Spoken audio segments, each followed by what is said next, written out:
I am live. That's what this says.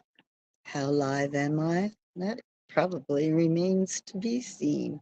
I have been having technical difficulties recently, and uh, be out in the trying to get a tour going on and lose the signal, lose the picture, lose all of it. But so far, so good. Here we are. Yeah, yesterday. Excuse me. Yesterday, I list some of my destinations have errors.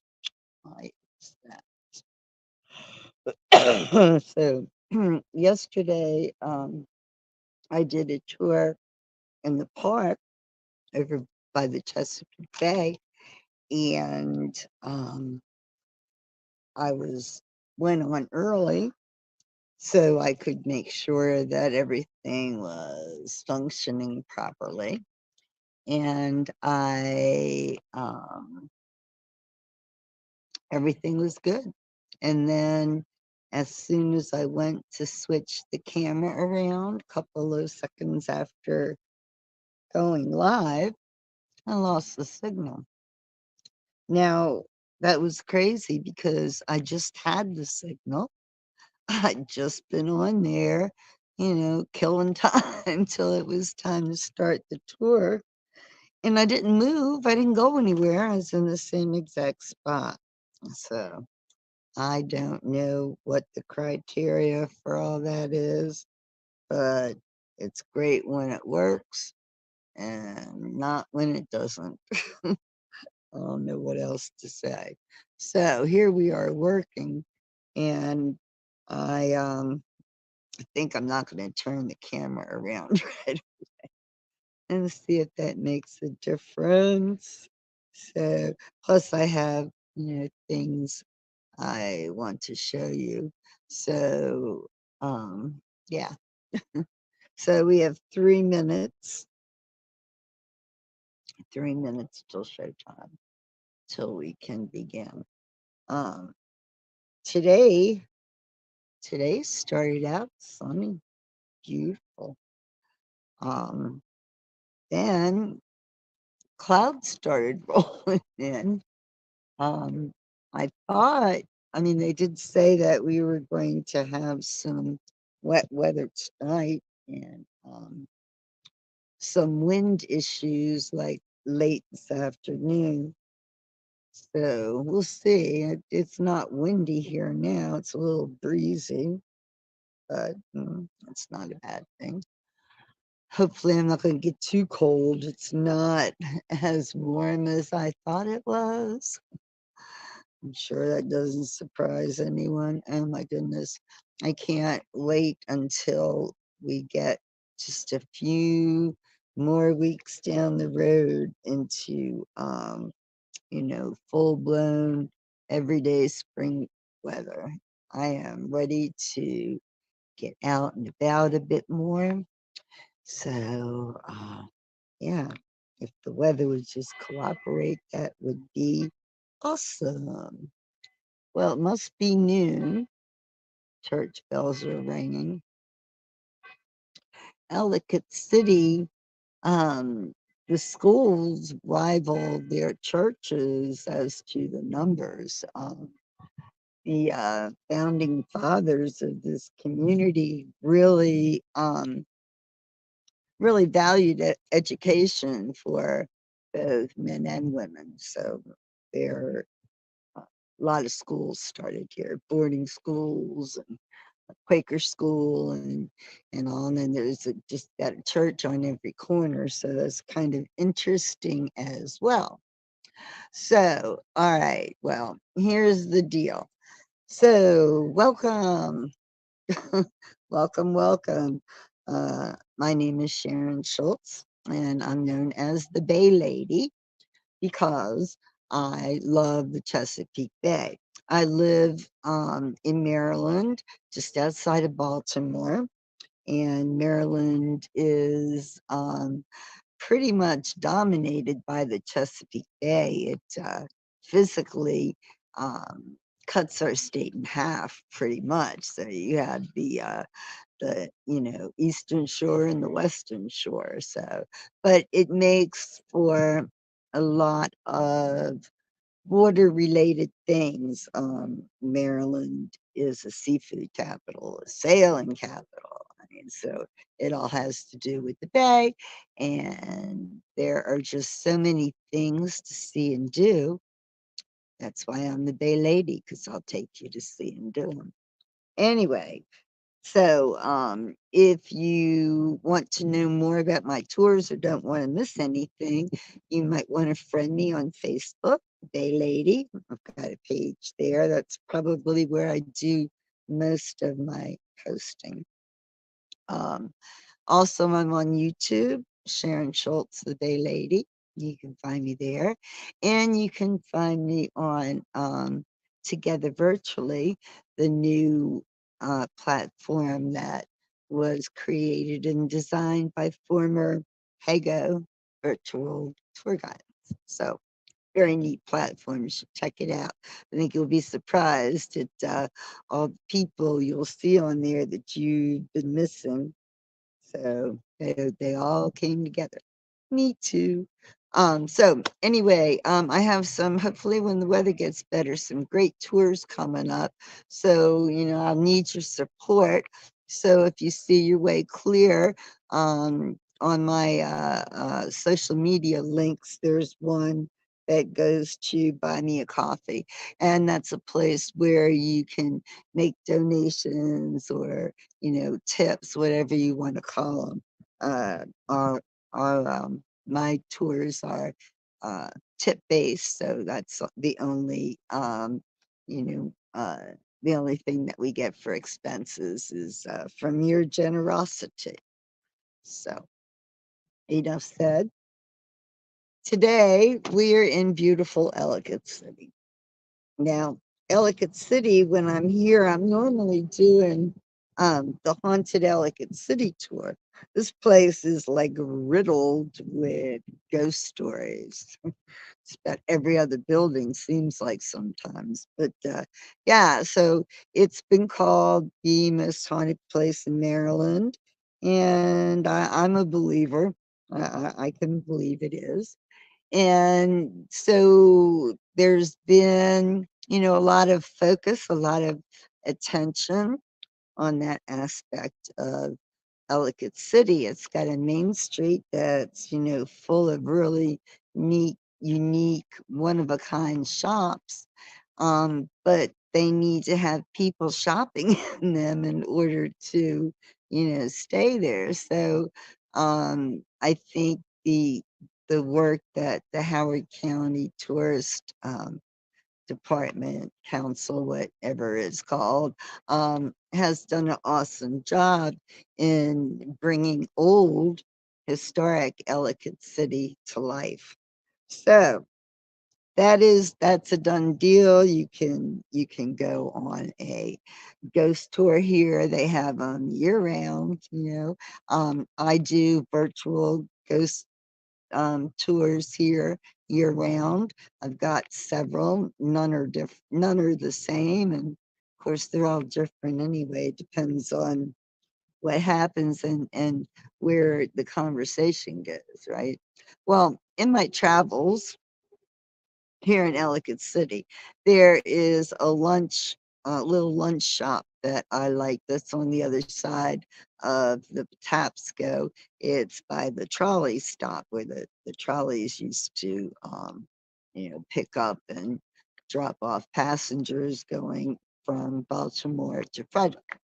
Trolleys no more now, but anyway, so in this restaurant, they have a little gift section and they always carry, well, the only thing they carry are items that were handmade by people here in the area. So, featuring local folks and stuff is how we got here today with this. The Legend of the Zombie Snowmen of Ellicott City. Okay. This is the actual book. Yeah, it is. Written by a local guy and illustrated by his local buddy guy. So, anyway, this is the book. It is by Jerry Lee Harlow. He's the author. He lives in the Catonsville area of Baltimore County, across the river, and illustrated by Wiley Perky. He also lives in the Catonsville area, or at least the last I heard. Anyway, let me read you the back cover because it tells you the reason for the book. Okay, are we ready? This is the first book to openly discuss and bring to light the ancient legends and secrets that revolve around the zombie snowmen of Ellicott City. These pages will help to lift the veil of time and expose some of the hideous horrors and dark secrets which are spoken of only in hushed tones in the back room of local bars. When the stories are told, it is only in a room with a blazing open flame in the fireplace where strong grog is served, and brave men pray that the heat of the fire will ward off the cold white curse of the Patapsco Valley's most feared predators, the zombie snowmen. Woohoo! All right, ready for more? A blank page there. Okay. This page is the publishing information. Uh, the Patapsco Falls Press is not real. Okay. A little fantasy. Hey, Ronnie Lynn, what's up? So yeah. And this page, okay, I got my book signed by the dynamic duo there that wrote it and illustrated it. I'll tell you what, both have imaginations. That's a given. Okay. Okay, let's read the preface, right? Okay. The Ellicott City of 2018, that's when the book was written, okay, 2018. The Ellicott City of 2018 is a charming collection of the antique, the just plain old, of quirky shops and restaurant experiences galore, with great burgers and fries easily found, as well as international dishes and quaint coffee shops. And that is a fact, really. The little town is truly a fun spot for weekenders enjoying adult beverages, as well as a fun spot for the casual family walks along the crowded sidewalks, where they can do some extensive window shopping and maybe buy a knickknack or two. As quaint and oddly attractive the town may be, few know of the extensive history of the town from the time of the Revolution into the horrors of the Civil War and even the German POWs who worked Howard County farms. The history is an ebb and flow of the time and events that have left their marks all over the town. In recent years, with the higher tides of tourists, there have developed groups who have found a juicy story or two and turned those quirks of history into tales of ghosts and things that go bump in the night in an effort to spirit away some of the tourist dollars flowing into the town. History that is somewhat true and documented, more or less, seems to get lost easily. There is a road sign or two, some building plaques, and secret little passengers here and there to document the tale of the town. And few folks, if any, will visit the Museum of the Howard County Historical Society in town, and history becomes a Google search when you get home. So the ghost tour folks have free reign with history in the realm of the dead, capturing novel stories that are told again and again by guides who are taught where the haunts exist in the old buildings and cemeteries. However, no individual or tourist ghost tour company until now has spoken of the true horror and hidden history that has arisen from the ancient valley of the Patapsco River, given birth to tales of horror that remain to this day. No one speaks of it. No one who wishes to live will speak of the zombie snowmen of Ocean City. Oops, there you go. I see the whole page. There I am. All right, that was the preface. What is next? Okay, here's the introduction. It's 2 pages.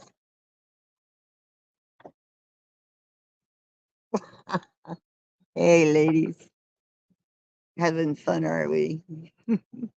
Okay, let me read this. Oh, wait a sec. Do this first. Oh, FYI, I am sitting in the courthouse courtyard. I am in Ellicott City. I'm up on Court Hill, the highest hill of the 7 that surround Ellicott City. This courthouse is familiar to me. I worked here. I also got married right over there. First time. So, and there's ghosts here. I can testify to that. Things do go bumping the night after hours around here, especially when your office is down in the dungeon, the basement. Yeah. All right, another day, another story. Here's the intro. Let's go with this. There is no written record or even a folklore that is spoken beyond the family fireplace that details when the zombie snowmen arose from the deep within the forebodingly dark Patapsco River Valley. The valley is entirely within the present day state of Maryland, so it can be assumed that the zombie snowmen are unique to this area and ending in the vicinity of the Ellicott City settlement. It is assumed by the few who know of the secret that the zombie snowmen settled their winters in the river valley because of the abundance of game species on land and in the river's water, feeding the zombie need for feasting on the warm brains of black bear, elk, buffalo, beaver, bobcats, deer, and other land animals, as well as the teeming schools of herring, shad, and rockfish. It's supposed that the larger animals were taken first, as a bear brain would supply great amounts of brain matter, more than dozens of smaller fish. But it's not known for sure, but seems to offer a good reasoning for the disappearance of the larger animals before the fish species. We do know for a fact that the first humans, the native Indian tribes, did not settle in the Patapsco Valley. Historically, we can establish that the people of the area have been around the valley for at least the 10th millennium BC. Based on the lack of artifacts to establish settlements, we can safely presume that the tribal incursions occurred as they came into the valley, pushing north or south as the season for war dictated. And if they hunted while in the valley area, it was quick, and the consumption of their game kill was only cooked and eaten when several miles on either side of the river. The tribes all knew of the unspoken dangers of staying in the valley, so they cleared their way out before evening rays of the sun disappeared and brought forth deep shadows with their unknown dangers. Suspiciously, even the tribal lore of the distant Delaware and Miami tribes speak to the Valley of Horrors along the warpath transecting the Patapsco Valley. In some of the deeper and dust covered binds of historical records in the Maryland Historical Recordation Society, records exist that document the first white men, being fur traders and hunters, came into the Patapsco River Valley in search of pelts that were in great demand back in Britain. But not one hunting party that entered the valley was ever known to exit the valley. Their camps would be found, but never once a body. The only human remains of all the recorded fur trapping parties ever found was a single human skull, spotted in the river, wedged between several rocks. The skull had been opened on top like a soft boiled egg. But why?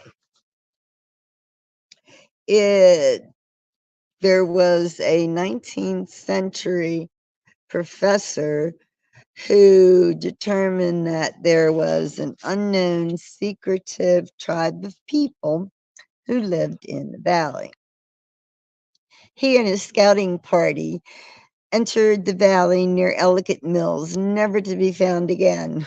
Just a few unidentifiable jawbones, well well gnawed upon by the woodland animals. In this work, we propose to illuminate in word and art the phenomena that has been named the zombie snowmen of Ellicott City.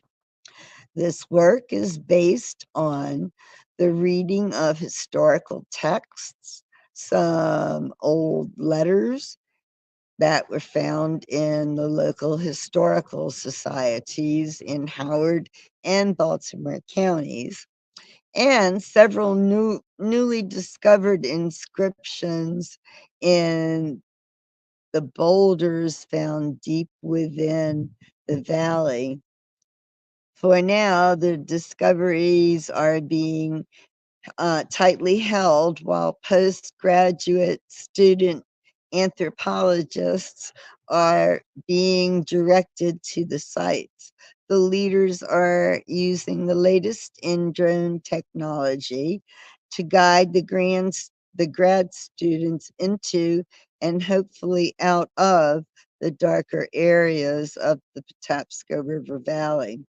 The first steps include a photo survey. Although the survey is being done in the summer months, the survey team is being pulled out each day 2 hours prior to sunset, just in case.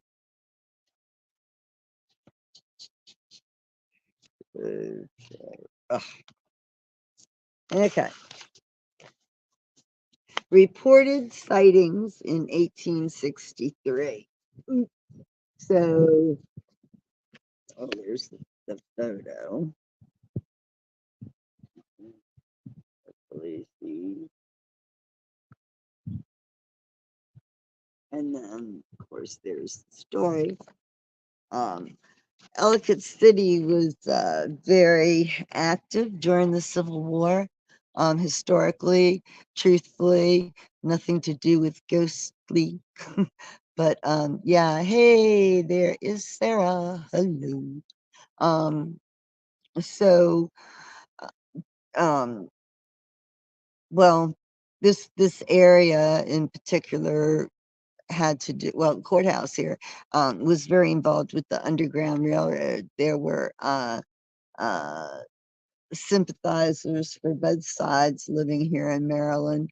It brought brother against brother, but this courthouse in particular was the headquarters or the place where when runaway slaves were captured, they were held here in the jail behind the courthouse.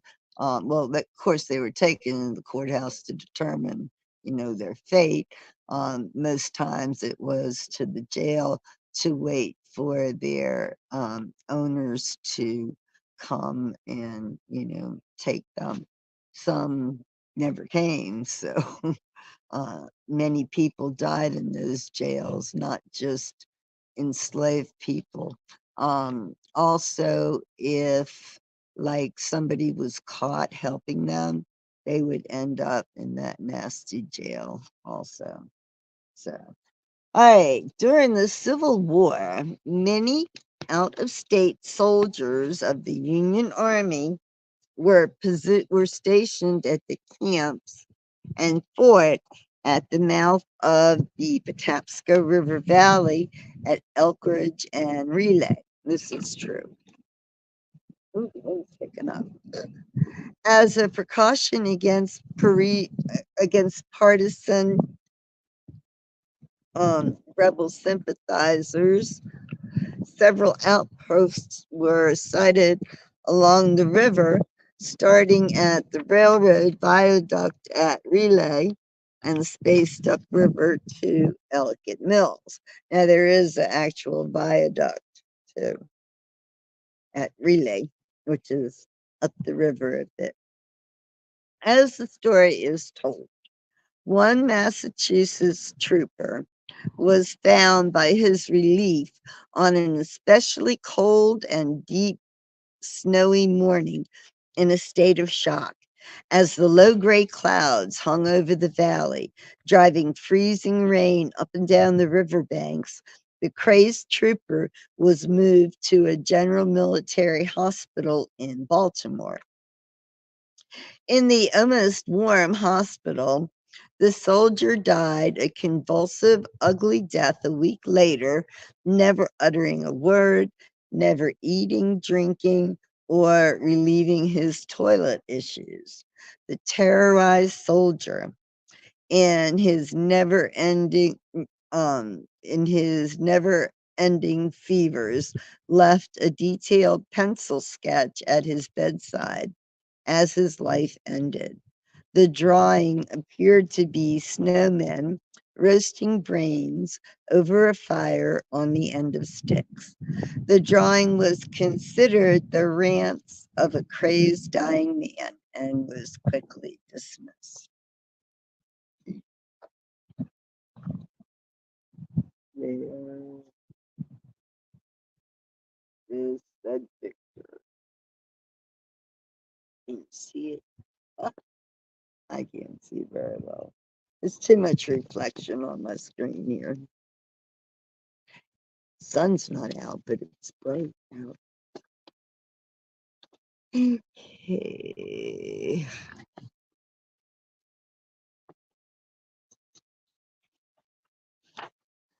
Okay, the harvest time. Deep in the Patapsco Valley, there's the harvest time. Yeah, interesting. These drawings definitely compliment the writing. Spot on.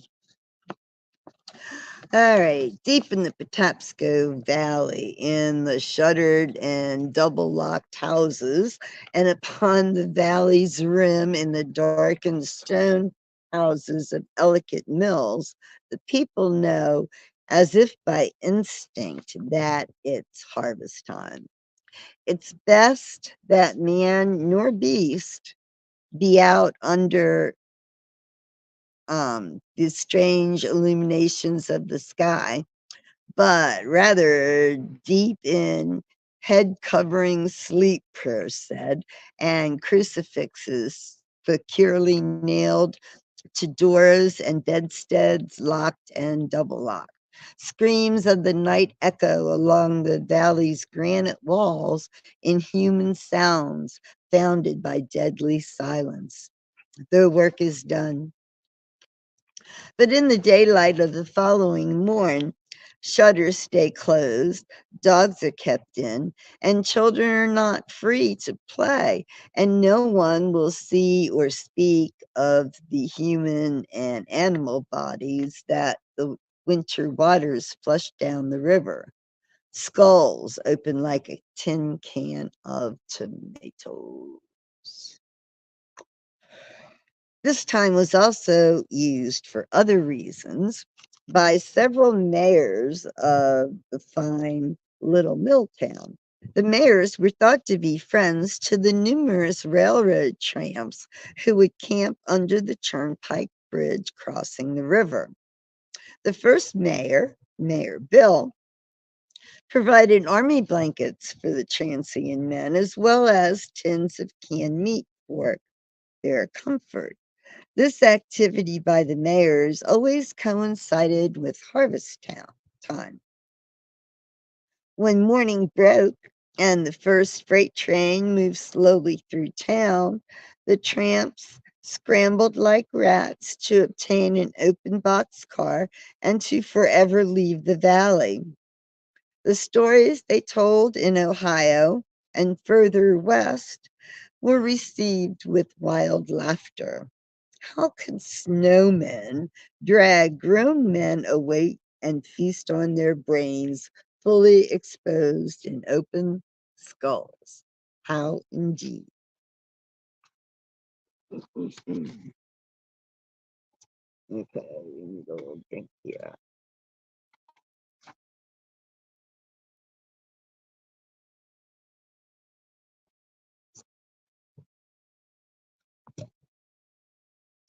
Okay,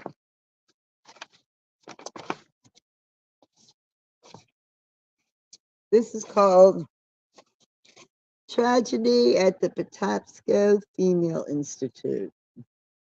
You remember this place, right? This is where actually it's part of my Ellicott City ghost tour. It's tour number 3, Mount Misery. And it's also a standalone on its own where we discuss the history and what kind of school it was and read letters and journals from actual girls who once lived there. So, oh, you guys. Okay, so tragedy at the Patapsco Female Institute. The school was established high atop the Patapsco River Valley, founded in 1837 as an academy for young women when female formal education was not emphasized. During the construction phase of the building, several Irish workmen disappeared every winter, but the superintendent attributed the disappearance to the hate of work and the love of drink for men from the Emerald Isle. The locals knew better. In the brutally cold winter of 1860, many of the young women were delayed in their train transportation south to celebrate Christmas by the numerous high drifts of snow blocking the tracks north of Ellicott City. Three young ladies from the Richmond, Virginia area were among the stranded, and they, on a lark, dressed as warm as possible for a free day in the mills, where they were normally forbidden to enter unescorted.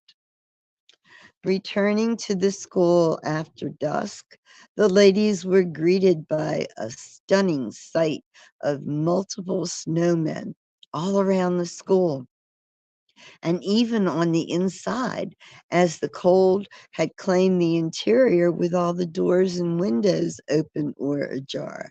There were no staff or students in the building. A cold blast of winter wind knifed down through the valley and extinguished the remaining candles in the large building. Days later, not to everyone's amazement, the people in town reported that the god awful wind that night sounded like the shriek of young women. With the students returning to school after the Christmas break, the Richmond, Virginia ladies did not report.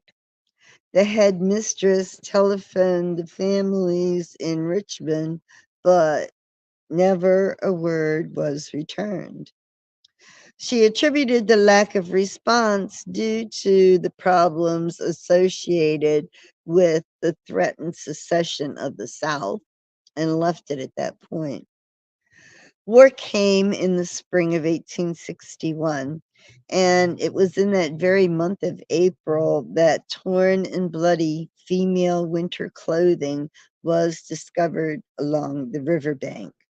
However, it was the crossing of sabers and the firing of cannons that sold papers and played on everyone's mind. It was very easy not to see or pay attention to the small missing persons notice in the Baltimore papers as well as in the Ellicott City Times. Next.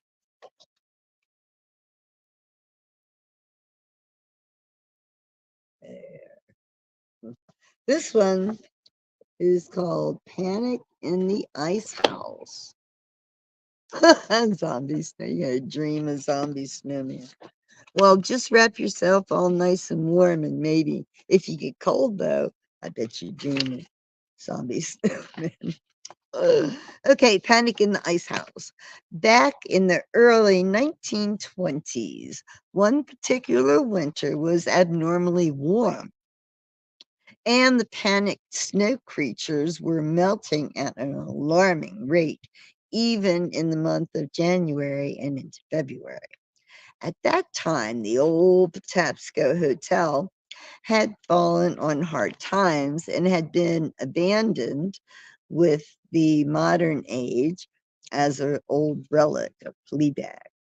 However, the building was eventually converted into an ice house with many supporting internal structures being removed to accommodate the ice making equipment and cold storage. Detecting the cold spot near the river, the creatures were drawn to the ice house and its deep stone cellar, where they gathered in the late hours to huddle and to survive another day. The need for survival was even greater than their craving for fresh brains. Survival was based on staying frozen and consumption of warm brains. In their hiding place, all the rats soon disappeared.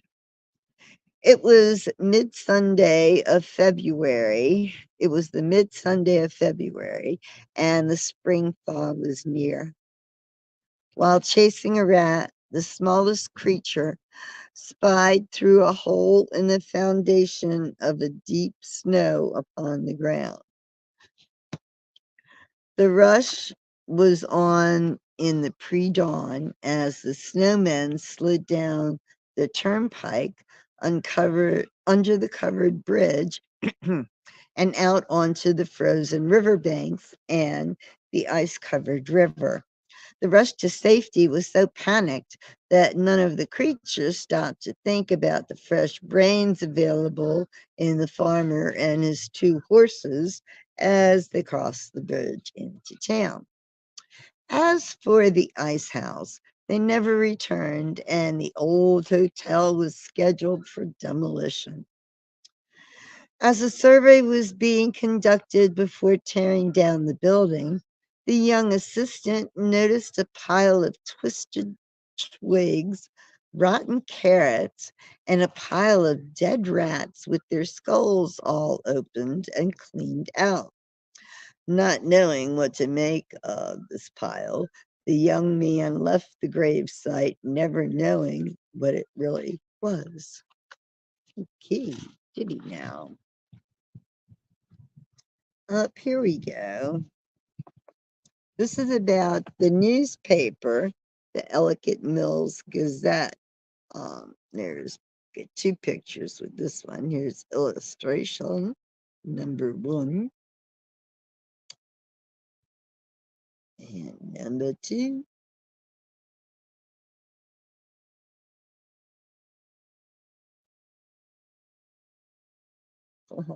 Of course, I'll save you. Okay. All right.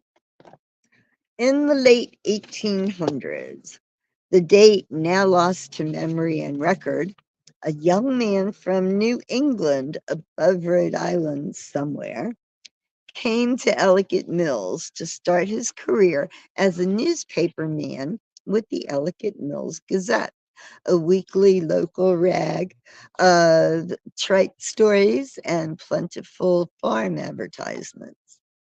After weeks of writing ads and reporting a rash of cat thefts, the young man, lean, lanky, and cocky, with a tight cropped beard and a shock of deep black hair, found solace in the local bars and especially the one across the street from the train depot, where the beer and local women were both within his budget for entertainment.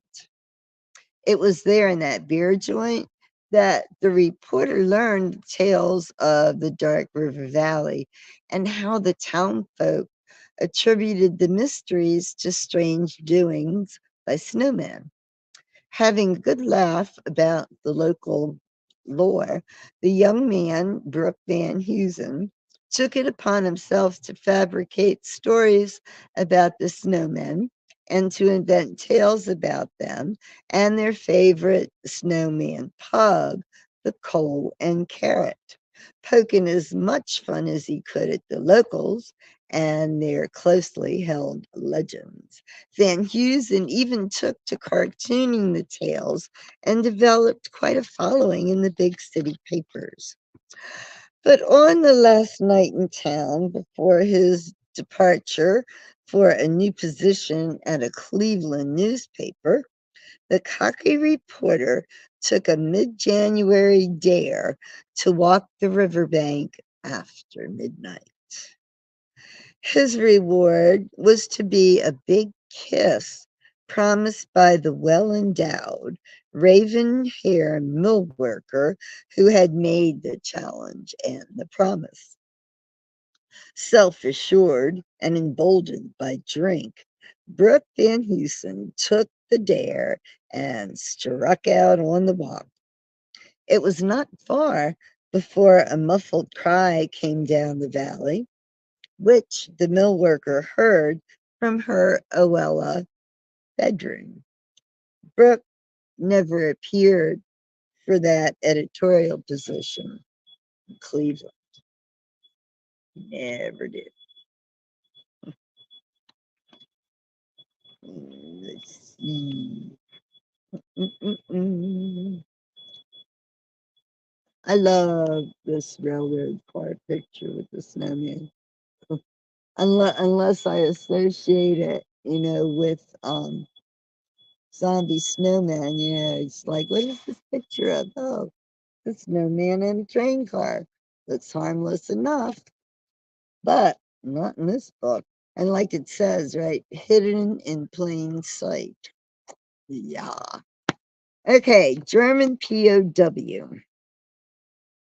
There came a time back in the 1940s that German POWs were placed in Howard County by the U.S. War Department to help with the farming in the country. Most of the young men had either gone to war or moved to Baltimore and other large cities to work in the war related industries. Because of the war efforts and patriotic feelings, the cult up on Fells Lane ceased to exist. And speaking of that evil, was never heard again. During the heavy snows of 1942 through 1946, many times a friendly looking snowman was constructed by persons unknown. The rather large snowman was always placed on Maryland Avenue just to the north of the train station. Children played all around, but kept their distance. There was something about this particular snowman that made most feel very uncomfortable. The uneasiness kept the parents on their toes and assured that their children were called home well before the shadows of a long winter's night began to creep onto Main Street. During these brutal winters, household pets went missing with regularity, but only one person was never accounted for. It was one of the POWs.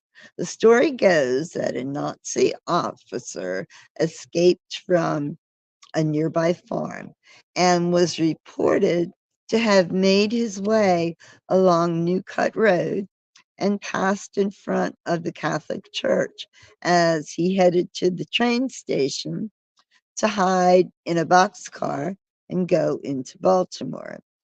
It was dark, moonless that night as the German escapee approached the curious snowman to make his way to the station.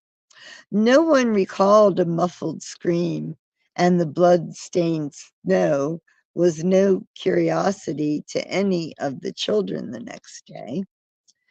As for Captain Fritz, well, he was never reported as being recaptured. He was never accounted for by the U.S. War Department, nor back in his German home after the war. As for the local people, they never gave the escape a second thought. In the beer joints across from the train depot, a traveler inquired about the large snowman he saw the previous week when passing through town, but no one answered. Okay.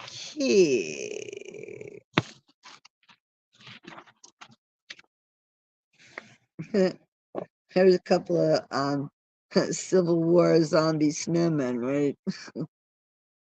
These guys crazy or what? What imaginations, I just have to say. Okay, next one. Oh, the picture says selling the fantastical. And then the name of this little story is Mistakes Are Made. Much to do has been presented in the first 2 decades of the 21st century, trying to convince the public to buy into the haunted Ellicott City story. Of course, most people just consider this as a jolly way to spend a few hours in and around the unique mill town. One description of possible enjoyment is as follows. Ellicott City has been called one of the most haunted small towns on the East Coast. The Howard County Tourism Council runs a ghost tour that visits several places with reputations for paranormal activity.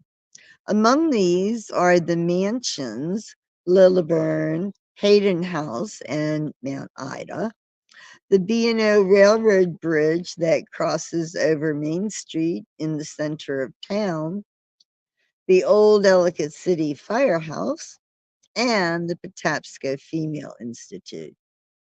The horrible thing about these burnished old wives' tales that are spun anew as Poe-like tales is that they are in part the thread of life from the same wheel that knows the truth of the specters of ice and snow, no hearts, no warmth, no conscience to subvert their diabolical craving and lust for the taste of quivering warm brain served in a freshly cracked skull. If you are a part of a haunted Ellicott City tour and find yourself somehow, by mistake, alone by the river, remember it is a cruel, cruel place in the depths of winter. And as you head for the lights of town, beware your steps, but make them quick. Mind the night sky for the moon, and do not stop to study the shadows between the leafless trees. How was that, guys? Did you love it? Did you love it? I'll tell you, that was so good. Um, Book number 2 is next week. Yeah, next Tuesday. I think same time, same station next week. Yes, indeed. So I think that okay, mm, so I'm going to turn the camera around because I am going as I walk back to my car, I'll show you some things that are on my haunted Ellicott City tour, the third one, Mount Misery. I couldn't do that one last time I tried. I never got a signal, so maybe we'll get the top half real quick here. Now, does anybody know what the rhyme and reason is as to why this works and then it doesn't? Oh my goodness. Okay, well, I'm going to tell you a real ghost story when we get around the corner here.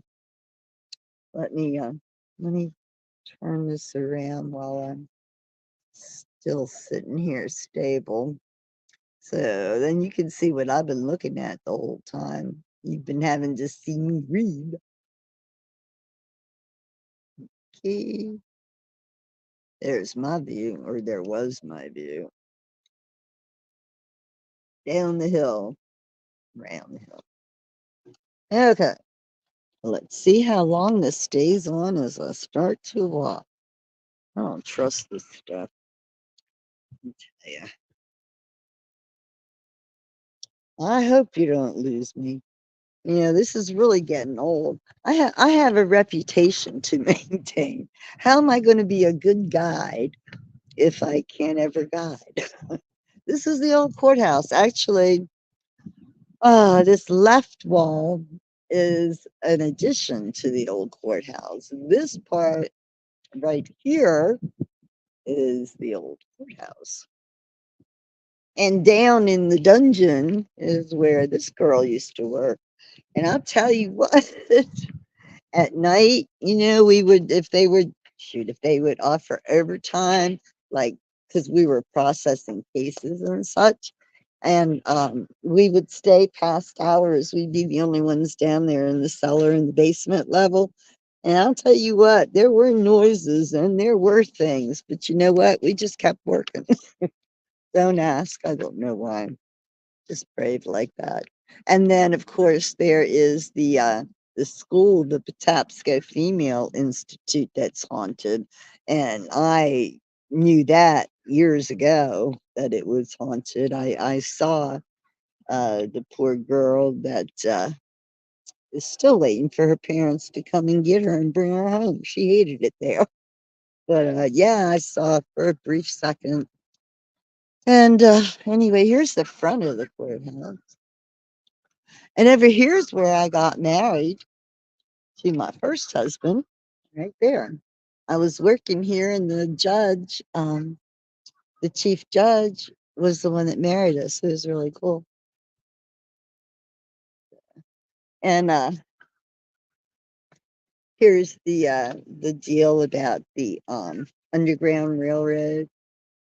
Okay, this is the 1843 courthouse, and let's see, it it was the location for judicial proceedings related to legal cases involving those charged with encouraging enslaved persons to run away from 1843 to the end of slavery in Maryland on November 1st, 1864. So the courthouse was built, and um, just prior to the Civil War. So it had a big role that it played in that. This courthouse is beautiful. It's many, many extensions. Right here, you are this used to be a church, but now it is the home of the um, Howard County Museum. Basically, it's got all types of relics and things from Howard County going back wherever. I haven't been in there, I have to say, so I just hadn't made that one. And this one next door is really cool too. Hey, Tina, how are you? Yes, it is old. Everything here is old. Ellicott City was, I think it was incorporated like in 1771, kind of strikes my, whatever. This here is the Ellicott Mills Children's Museum. Again, not something that I have gone into, but this is a prime example of the different levels here. Okay, you are looking at the back of this house. Okay, this is the back, but it's got a street level entrance, a little porch and everything. But then you look down there, and there's another street, and there is a porch and a door that's street level down there. So that's not an unusual thing. There's all kinds of quirky little things here in Ellicott City. And that's what is so part of the charm, I guess. I love it here. I've been coming here for years and years and years. I used to come play here. And then I got a job here. Oh God, I was elated to get to work here. Now, weird stuff, okay? Let me tell you how weird this is from over here. This is a nice little overlook here. Actually, that building has an entrance on the side too. So it's got three openings on three different levels. So we're up here pretty high. Okay, so this. I got a cool story. This is a good story. This house right here. Look at it. Okay, look at this house. This is the courthouse. You've got the original courthouse. Here's an addition. The addition butts right up to this building. And then it continues on the other side of it. Is that insane? Have you ever seen anything like that? They built the courthouse around the building. Really. They built the courthouse around the building. Well, this building, as it turns out, has some historical significance. the state ended up buying it, and when they were, of course, adding on. So they owned it and they had offices there, like parole and probation and things like that. But years and years before that, um, this building's been a few different things. It was a Quaker school for a while too. But the people that lived longest in here was a doctor and his family, and they were here for like 10 years. And then the doctor passed away in his upstairs bedroom in his bed. And they had, of course, at the time he had his wife, and they had a few kids, and they had a housekeeper, cook, whatever. And so when he died, his the his wife couldn't support um, the family, so she turned this into a boarding school and was able to live that way.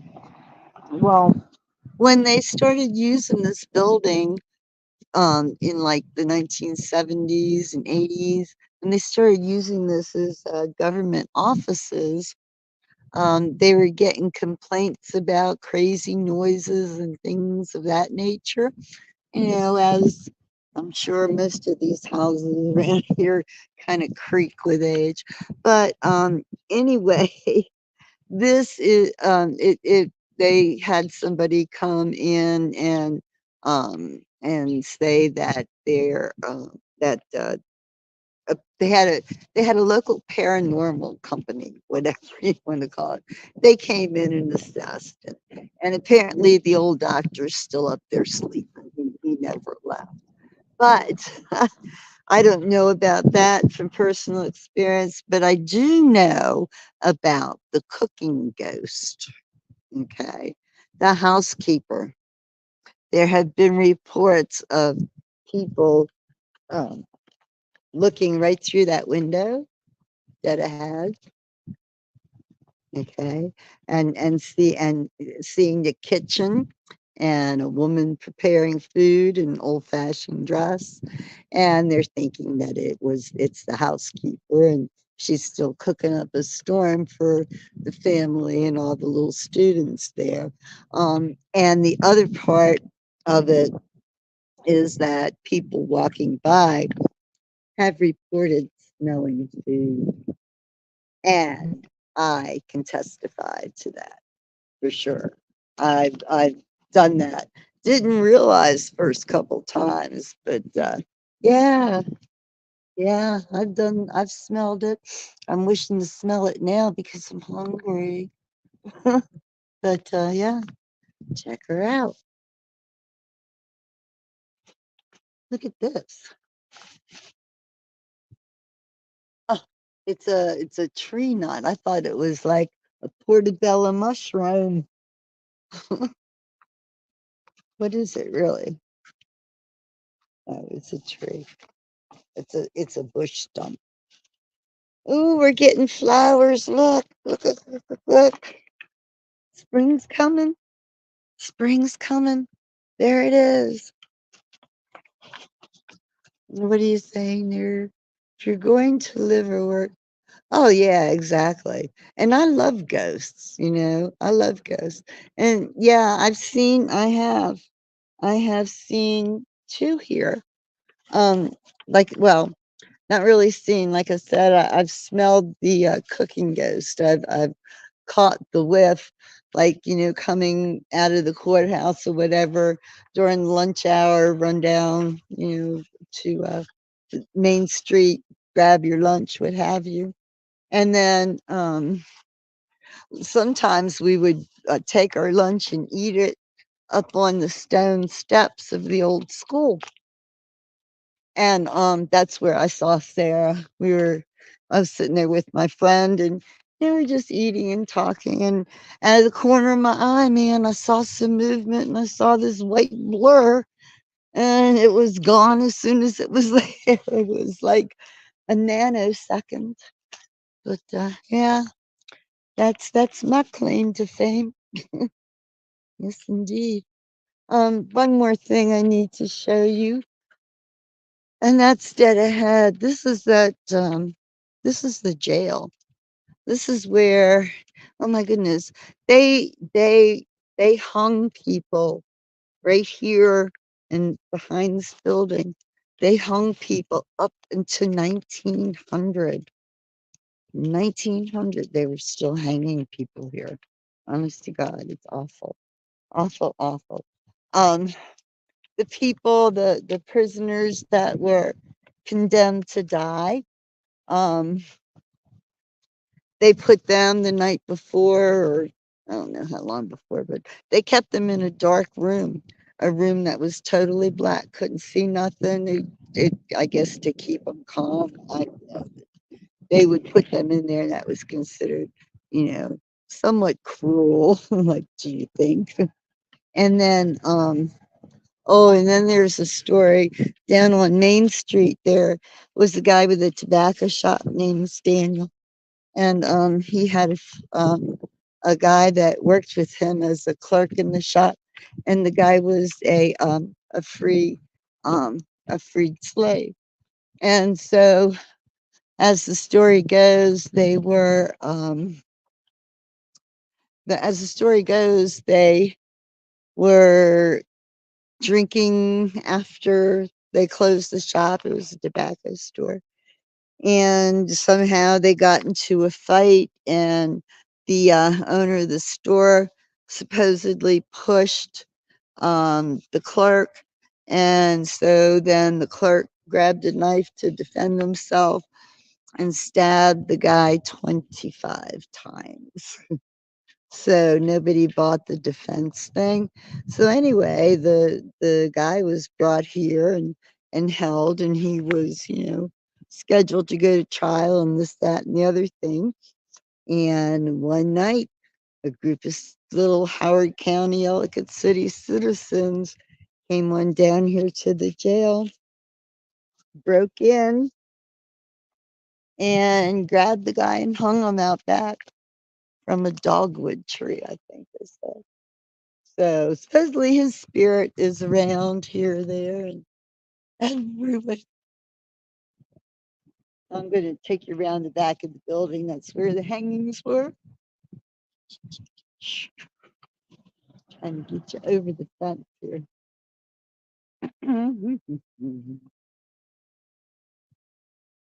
Look at this, guys. I got a signal. I shouldn't jinx it. But why? I don't get the rhyme or reasoning. It's so frustrating when this doesn't work because it's supposed to work. And when it works great. All right, here you have it. The hangings over there on the side where those stone walls are. And down in the basement, down on this part of the jail, is where they held the enslaved people that had run away and been captured, and also the people that helped them. This is where they kept like the women and children, of which there are apparently many. So sad, sad story. But yeah, this was the history. And then another thing that I learned, that there were slave catchers that would, chase down runaway slaves and such, and they were very, instrumental in capturing them and, giving, bringing them back to their owners. And of course, they're getting, paid good money, for that. So yeah, the jail is haunted for sure. Um, but it hasn't been used forever and ever and ever, so we're not getting any kind of stories out of it anymore. The courthouse, this whole complex is abandoned at the moment. They moved they moved the courthouse personnel to a brand new courthouse, still in Ellicott City, but not in the old part here. So that is totally empty, and I'm very curious to know what it is they're going to do with it, because it's just so historic. But one more fact I wanted to give you: the slave catchers, they were the forefathers of the police department. The slave catcher, the slave catchers became our police department. So crazy, right? Crazy, crazy. So I'll be here next Tuesday with there's a second book, more legends of the zombie um crazy men. No, yeah. So anyway, I'll find a different spot to here in Ellicott City to tell the tale, and then a little tour thing afterwards. I believe in the ghost stuff. I believe in the phenomenon. You know, I don't know. I just, and it's sometimes it's not so much what you see is what you feel.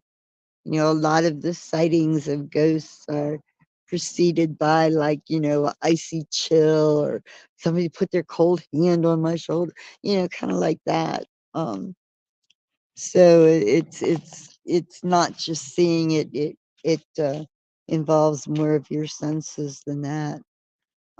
Interesting. They say the reason behind this being so haunted.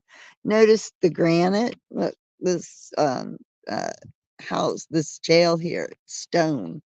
That whole massive courthouse, right? Stone. Um, up on top of the hill, the ruins of the old school, stone. So apparently, this particular stone right here that has been uh, mined out of the hills here in Ellicott City. Um, it absorbs energy, and um, it holds memories, and they say can replay them. And then the other factor is the river, the Patapsco River. Um, it's a force, and it's supposed to be.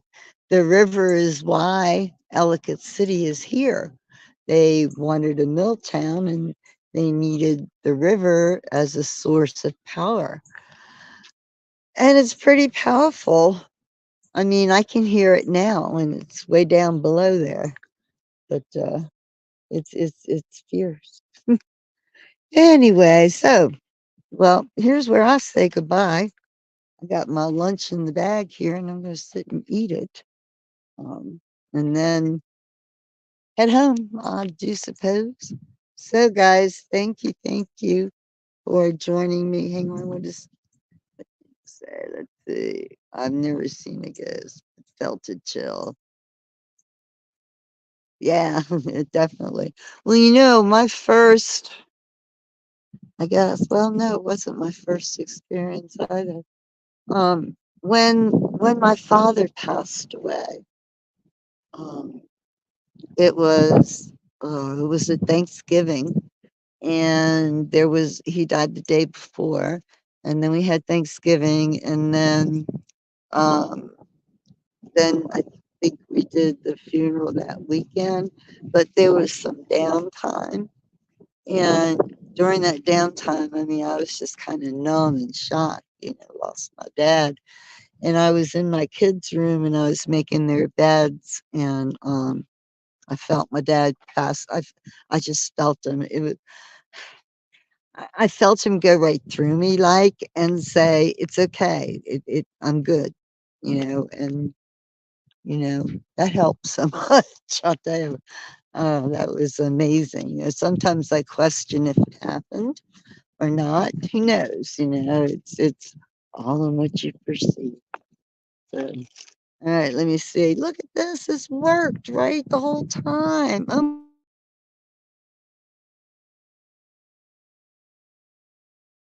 goodness. All right, there. I'm trying to put the camera back around.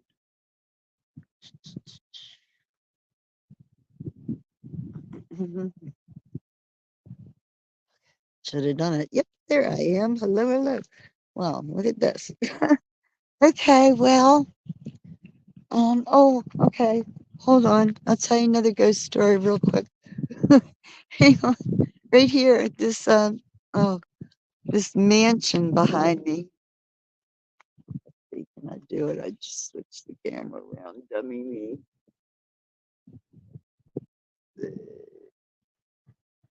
Okay, yeah, this mansion behind me, Mount Ida. It's got an old lady that died there last winter in her family, and they she like was afraid, and it was interesting. Anyway, she's the ghost that jingles her keys. She had keys and she kept all the doors locked and unlocked as she needed them. So when she passed away, um, they say at night you can hear her keys jingling as she's checking the premises to make sure everything's all good. So, okay. With that being said, everything's all good. I got to go. So, hope y'all had a good time. Hope you enjoyed it. And I'll see you guys soon, right? Bye.